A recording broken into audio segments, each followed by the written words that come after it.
Boa noite, professor. Mais um triunfo por 1-0, né? Pelo aquele placar mínimo para se vencer, mas acima de tudo também mudanças na equipe novamente e a mesma postura. Queria que o senhor falasse desse jogo, desse resultado importante conquistado aqui em Belém. Boa noite. Com relação ao jogo, acho que como o resultado é vencer, sempre importante, né?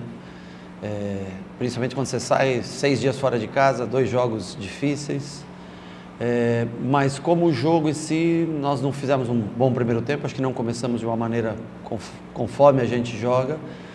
Eu quis arriscar com o Eric ali na direita, imaginando que o Paysandu ia defender em linha mais baixa e o Eric ia ter mais espaço do que um zagueiro para evoluir, já que a gente queria poupar um pouco os jogadores que mais jogavam, e o Gilberto, no caso, era um deles, porque o Arias vem lesionado, né? E nós não conseguimos ter essa sintonia fina no começo do jogo para sair. Eu acho que com o desenrolar do jogo melhoramos, o segundo tempo melhorou bastante, jogamos um futebol melhor.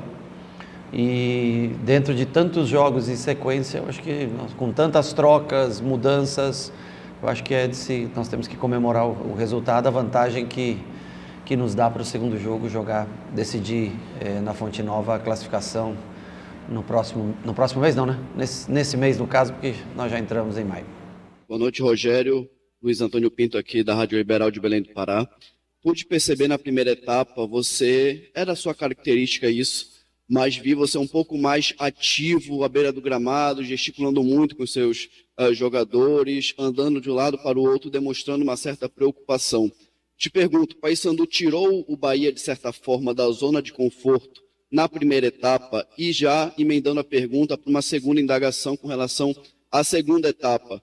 Poderia o Bahia sair com uma vantagem um pouquinho maior daqui, gol anulado, uma pressão ali, o Paysandu muito cansado na reta final da partida. O Paysandu poderia ir para a Fonte Nova com uma vantagem um pouco maior e lá administrar essa vantagem, visto que a sequência de jogos é muito desgastante? O primeiro Paysandu, um bom time, eu acho que mudou até um pouquinho a característica hoje, né?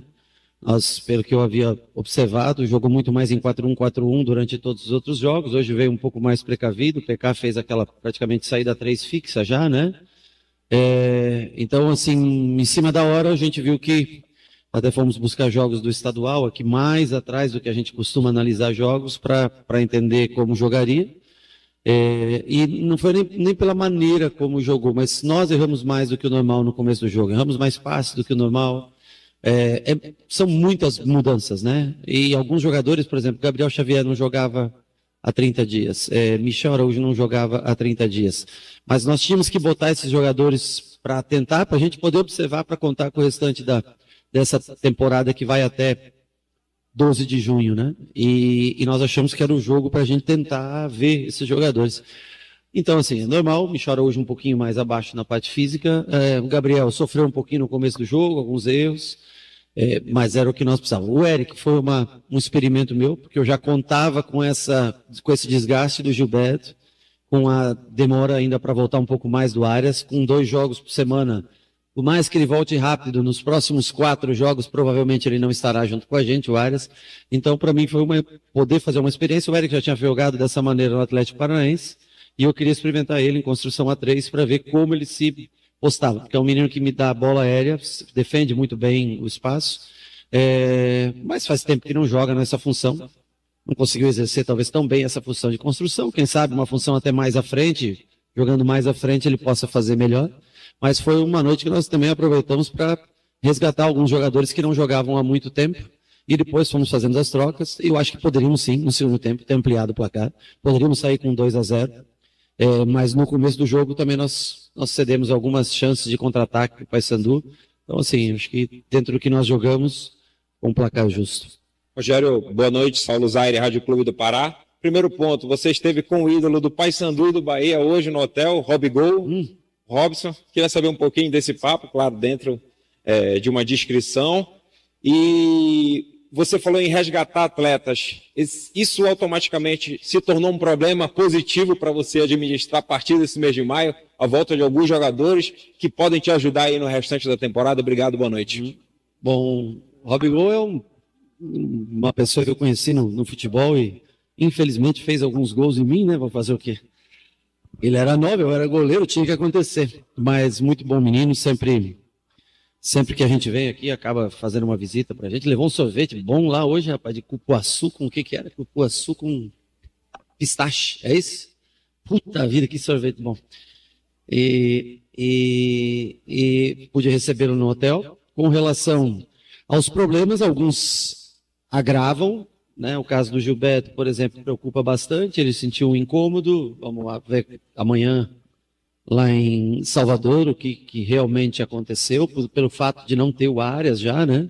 Isso preocupa bastante a gente. Por outro lado, ver o Gabriel Xavier voltando, conseguindo fazer 90 minutos no jogo. Rezende fazendo um bom jogo hoje. Talvez para mim aí um dos destaques nossos da partida de hoje, fez um bom jogo.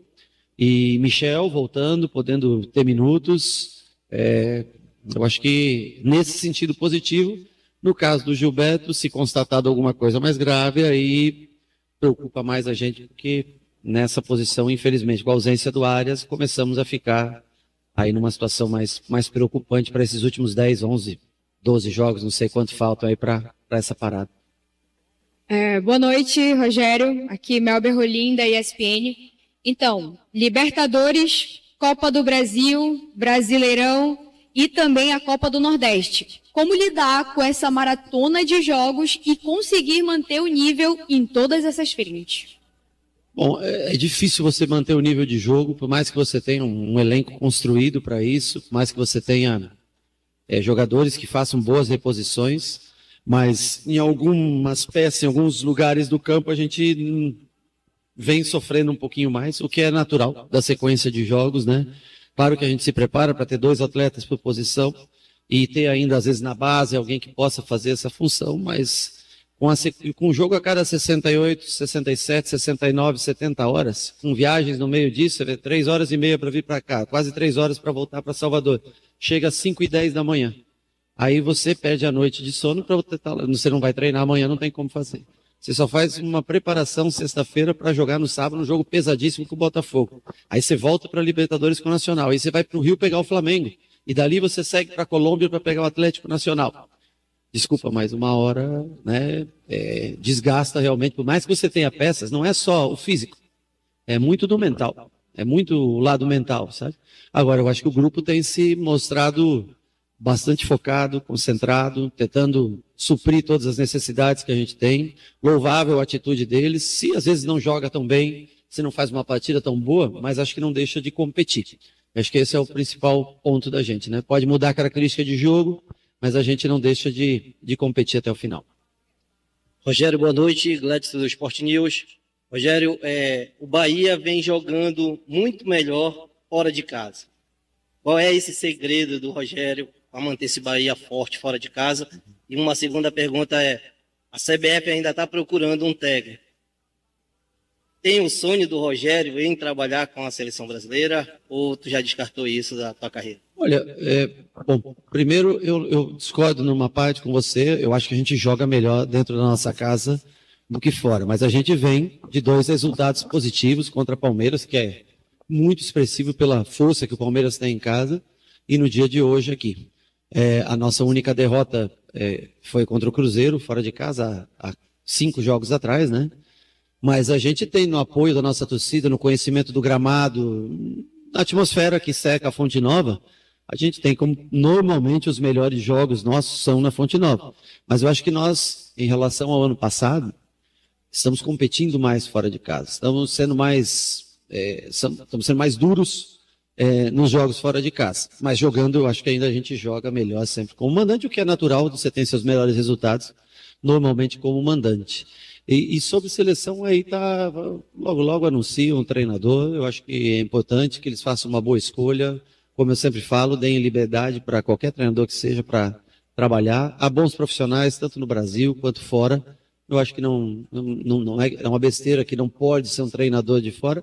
Tem que ser alguém que seja escolhido, que tenha liberdade, carta branca para escolher seu modelo de jogo, o que quiser, os jogadores, para trabalhar, e o Brasil tende a ter sucesso. Eu tenho contrato aqui até dezembro, ou seja, tenho mais 7 meses. 7? Nossa. Abril, maio, nós já estamos, né? 8 meses, tenho mais 8 meses de contrato com o Bahia, e eu pretendo cumprir meu contrato até o final. Professor, com relação a essa sequência de jogos, hoje foi a partida de número 29 da tua equipe na temporada em 3 meses, né? Ganhou 19 jogos, empatou 9 e apenas 2 derrotas. Como é que a gente pode comparar, Rogério, ao ano passado, onde o Bahia teve uma sequência do início da temporada, mas não como essa, porque tem uma competição a mais, e ano passado a gente falava de lesões que pouco acontecia, e esse ano a gente tem essa briga, você arruma agora esse empecilho que é de muitas lesões, e hoje, infelizmente, a princípio, provavelmente mais uma. Eu acho que se você for analisar, todos os times estão com muitos lesionados. Todos os times do Brasil têm muitos jogadores lesionados. Eu acho que até a gente, em proporção com relação a outros times, até não tem tanta lesão assim. Acho que nós temos um departamento que cuida bem dos seus atletas, faz um pré-treino sempre interessante para proteger o atleta. Agora, quando chega num jogo, aqueles últimos minutos, você quer competir até o fim, normalmente é onde acontecem lesões. Outra coisa o espaçamento do ano passado. Nós tínhamos 5 dias, 1 semana. Quando você não tem nada, não tem. Quarta, domingo, nós jogamos, aliás, foi segunda, quinta, domingo, quarta e sábado. Você me desculpa, mas é desumano. Nós estamos desde o dia 23 de janeiro jogando quarta e domingo. Eu nunca passei por isso, nem como atleta e nem como treinador em 34 anos de carreira. Então eu não posso nem dizer para você como porque eu não vivi isso como atleta. Mas eu te digo que é praticamente impossível você sair ileso a tantos jogos, e não é só as pessoas pensam, mas é só o jogo. Não. Você está com a perna dobrada, você vem aí. Para a gente sair lá de São Paulo, saímos 2 horas da tarde do hotel. Nós vamos chegar aqui em Belém, acho que 8 horas da noite. Nós vamos sair daqui, eu não sei nem que horas. Mas vamos chegar amanhecendo o dia. O cara não descansa. Por mais que você possa fretar um avião, e a gente entende toda a boa vontade do clube e a intenção de melhorias, né, para os atletas, tudo, mas não, você vai lá sentadinho, perna dobrada, você não dorme, vai dormir tarde, dorme pouco, dorme 2 horas no avião, 1h30, acorda, vai para casa. Aí o cara chega, às vezes tem um filho que quer brincar, o cara não consegue descansar. Então, assim, você não tem uma trégua, você não tem uma semana para dizer assim, vamos descansar 2 dias, se preparar 4 dias, fazer um ciclo completo de treinamentos, né? Com 6 dias para você poder se preparar para um jogo. A cada 3 dias é isso. Vão somar-se lesões, quando você dá sorte, que são lesões em lugares pontuais e diferentes, o problema maior é quando você tem uma lesão dupla de jogadores de uma mesma função, aí começa a complicar, porque influencia em todo o restante para a montagem do time, né? Se você tem um lateral que vai, você joga com um cara que pode, um meia. Se você não tem lateral que vai, você tem que ter um ponta para fazer a função. É mais ou menos assim que funciona. Então, vamos tentar, primeiro torcer para que não seja nada, porque ainda não tem laudo, não tem exame feito de Gilberto, mas que seja alguma coisa leve, ou que seja só, né, uma coisa porque ele, por prudência, parou, para que a gente possa contar com ele e também esperar, logicamente, a volta do Arias e trabalhar as situações como foi hoje, eu já pensando pelo desgaste do Gilberto, insistir com o Eric naquela função para fazer um teste com ele, se ele poderia nos ajudar.